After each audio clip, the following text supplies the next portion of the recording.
Na wenyeji wa eneo la Kabianga, kaunti ya Kericho walijitokeza katika kituo cha polisi cha Sosiot wakitaka kumshambulia mshukiwa mkuu wa wizi wa magari eneo hilo ambaye alikuwa anazuiliwa katika kituo hicho.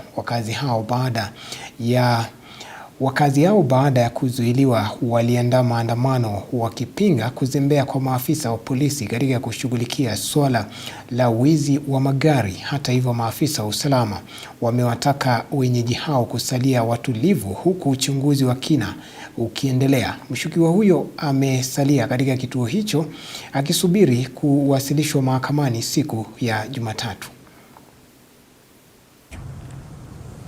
If these are the criminals whom they are being arrested in our villages, they are brought here. Alafu baadaye wanafanya nini? They are not taken to court. So they are asking who is in between. Kuna nani anazuia mtu asipelekwe kotini? Gari yangu aliibiwa tarehe 6 mwezi wa pili 25. Hapo Kericho town ikaibiwa gari yangu. Kwa hivyo mpaka sasa hatujapata ripoti yoyote kusaidiwa. Jana nikapikiwa simu kutoka Kericho, nikaambiwa enda Sosiot, suspect yako ameshikwa, ako Sosiot, enda waandikishe statement. Nafika Sosiot, kutoka Kericho DCI wa hapa anapikiwa simu, madam anakuja, anasema ambia akuje saa 4. Kufika hapa saa 4 simpati yeye ameenda town. Napigia simu ananiambia wacha kunisumbua kwa simu, mimi sikuiba gari yako.